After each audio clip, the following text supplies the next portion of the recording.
The man who sat behind that judge's table with his arms crossed, his expression unreadable, and his words sharper than anything a contestant could have prepared for.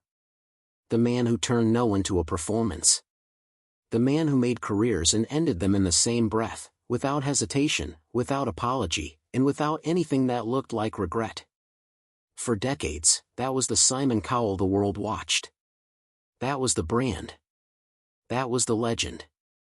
And for a long time, it seemed like nothing could touch it. Then something shifted. Not loudly. Not in a single headline-grabbing moment. But gradually, unmistakably, the man the world thought it understood began to change. His tone softened. His eyes stayed on contestants longer. There were pauses where there used to be quick cuts, silences where there used to be sharp remarks. And for the people paying close attention, one question kept rising to the surface.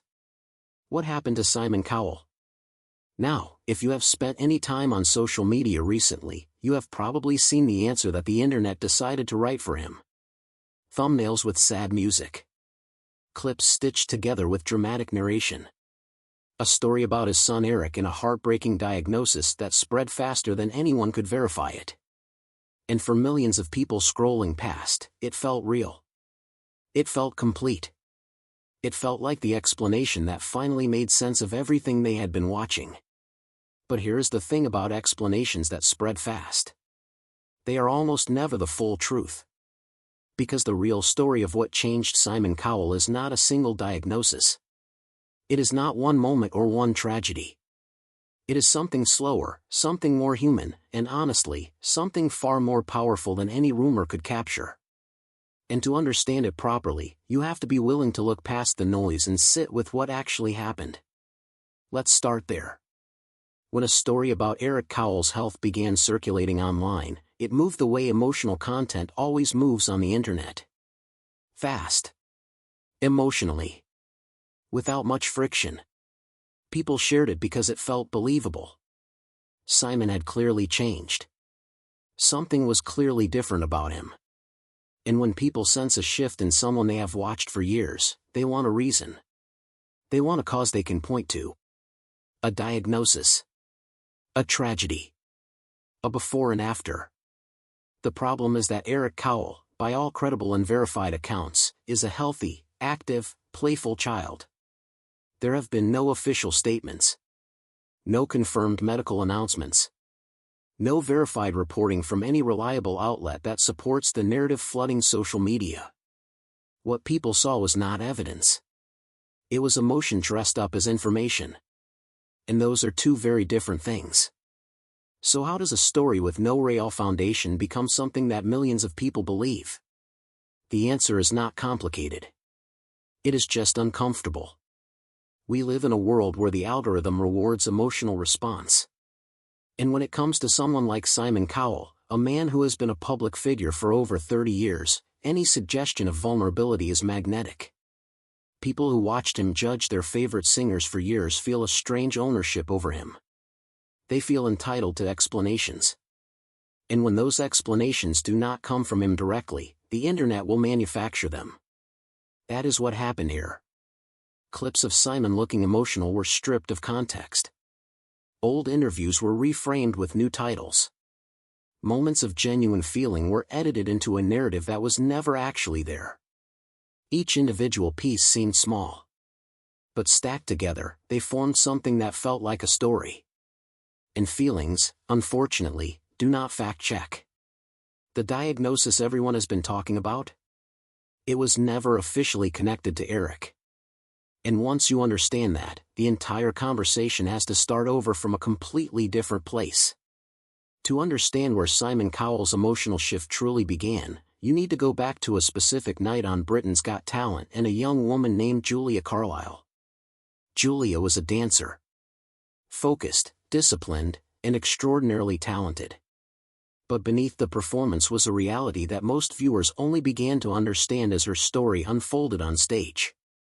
She had been diagnosed with scoliosis, a serious spinal condition that, for someone whose entire dream is built on physical movement, is not just a medical inconvenience. It is a direct threat to everything she has worked toward. When Julia performed that night, something happened in the room that does not happen often on that kind of television. The atmosphere changed. What started as a talent competition became something heavier.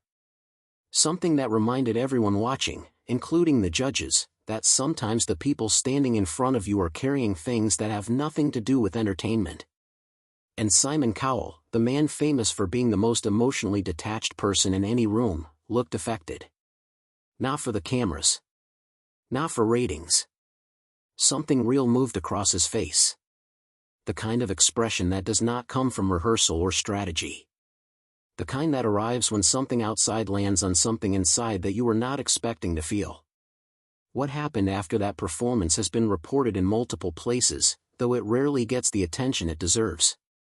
Simon did not just offer words. He did not give a vague promise or a symbolic gesture.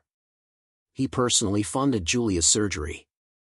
A figure in the region of $200,000, committed to making sure she had access to the treatment that could protect her future, her health, and her dream. Think about what that means. This is a man who spent years being described as cold, calculated, commercially driven. And here he was, not for the press, not for a publicity campaign, but quietly, genuinely, stepping in to make sure a young woman who had nothing to offer him commercially could still have her life. That is not a rebrand. That is not a character shift written by a publicist. That is a human being responding to another human being's reality in the most direct way he knew how.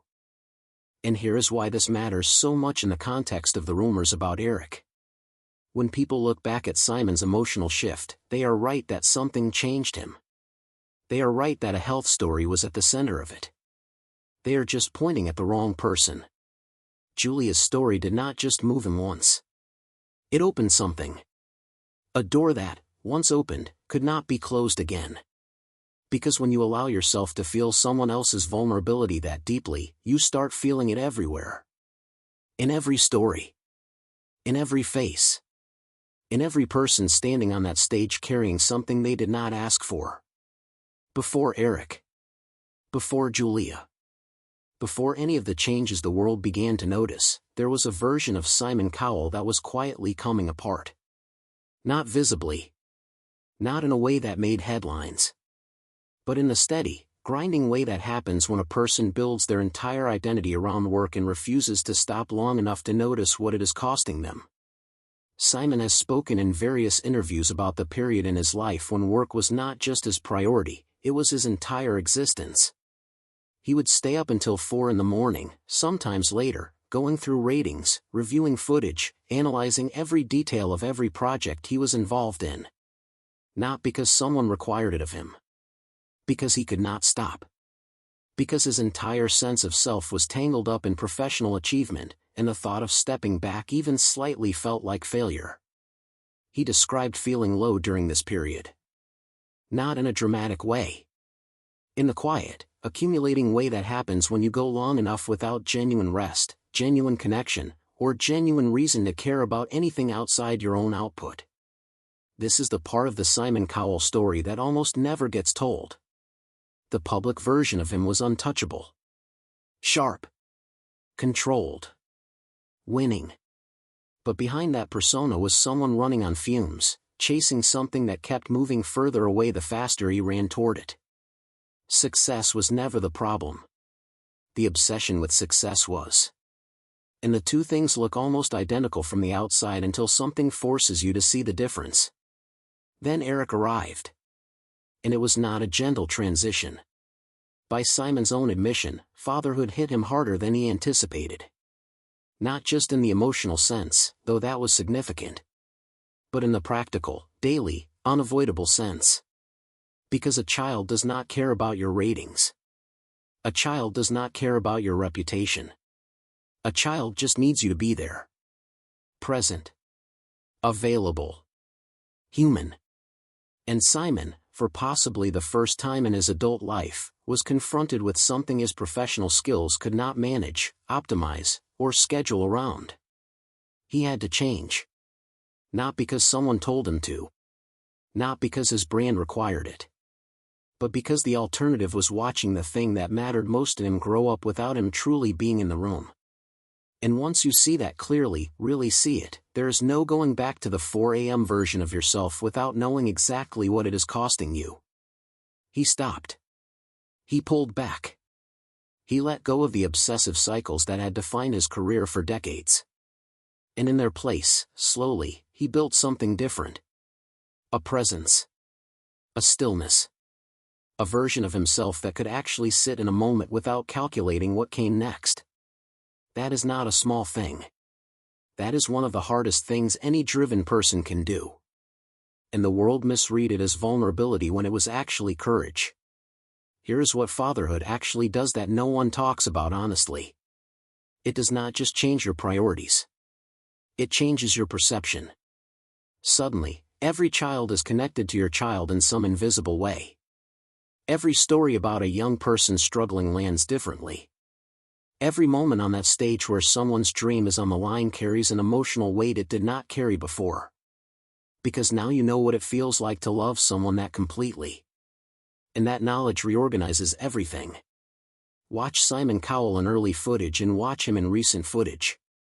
The difference is not subtle. In the early years, he would cut performers off mid-sentence.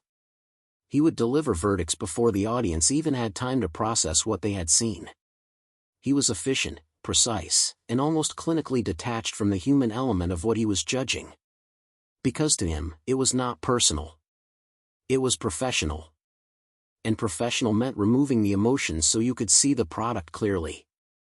Now watch him lean forward when a contestant starts talking about something difficult. Watch the pause before he speaks. Watch his eyes in the moment just before he decides what to say. There is something happening there that was never there before. He is not just evaluating. He is feeling. He is letting it land. He is allowing himself to be in the room with someone else's reality instead of managing it from a careful distance. And when those contestants are children, when they are young people carrying medical challenges or family struggles or simply the enormous weight of standing in front of the world and asking to be seen, the shift in him is unmistakable. He sees Eric. Not literally. But in the way that parents cannot help but see their own child reflected in every young person who is vulnerable and brave and hopeful at the same time. That is not a weakness. That is not a collapse of the professional persona he spent decades building. That is empathy in its most genuine, unglamorous, honest form. The kind you cannot perform. The kind that only arrives through real experience. And the internet, searching for a diagnosis to explain all of this, was not entirely wrong to notice that something changed. They were just wrong about what caused it. It was not a tragedy that broke him open. It was love that did. Love for his son. Love that made the world feel more fragile and more precious at the same time. Love that made other people's pain feel less abstract and more immediate. That is the real diagnosis. If you want to call it that. It is the diagnosis of finally becoming fully human in front of an audience that had been watching you be invincible for 30 years. The phrase emotional goodbye that circulates around Simon Cowell's name has always been pointing at the wrong thing. People assume it means he said goodbye to someone. To Eric's health. To a version of his family that was whole. But that is not what happened. What Simon Cowell said goodbye to was himself. The old version. The one that worked through the night and called it dedication. The one that kept everyone at arm's length and called it professionalism. The one that built an empire on judgment and forgot that judgment, applied without empathy, is just cruelty with better lighting. His back injury was the physical punctuation on a sentence his body had been writing for years. When it forced him to stop, truly stop, it also forced him to look at what he had been running from. And what he found was not failure. It was simply a life that had been organized around the wrong things for a very long time. What replaced it is quieter. Less impressive on paper. No late nights chasing ratings. No obsessive cycles of work that bled into every hour. Instead, mornings with his son. Time that cannot be measured in professional achievement but that accumulates into something more valuable than any show he has ever produced. He has said as much in interviews. That Eric made him happier. That fatherhood grounded him in a way success never had. That he found himself wanting less of what he used to chase and more of what he had previously been too busy to notice. That is not a sad story. That is actually one of the better stories you will hear about someone who had everything the world values and then figured out what was actually worth valuing. There is a question hanging over the Cowell story that people have started asking, sometimes jokingly, sometimes with genuine curiosity. What happens when Eric grows up? There is something almost poetic about it. The man who spent decades judging talent from a position of absolute authority now has a front-row seat to watch a personality develop that carries his own instincts, his own eye for detail, his own confidence, but without the years of defensive armor that made Simon who he was on screen. If you have seen any of the rare glimpses of Eric in Family Moments, you already know. The kid has a presence. An awareness. A way of observing the world that suggests he has been watching very carefully for a very long time. But here is what matters more than whether Eric eventually steps into entertainment. The Simon Cowell who is raising him now is not the same man who would have raised him 10 years ago. The father Eric gets is present. Patient. Transformed not by tragedy but by choice. By the decision to walk away from the 4 a.m. version of himself and towards something that actually sustains a life rather than just fueling a career. That is the legacy. Not the shows. Not the hits. Not the empire.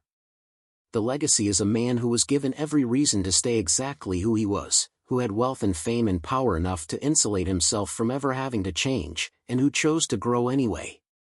That is harder than anything he ever did on television.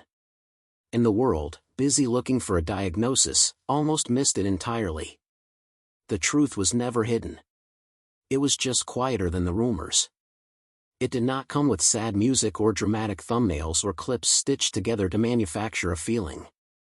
It came in the form of a man who looked at his son and decided that the version of himself his son deserved was not the version the world had been watching. So the real question is not what Simon Cowell lost. The real question is what he finally found. And whether the rest of us are paying close enough attention to recognize that kind of change when we see it.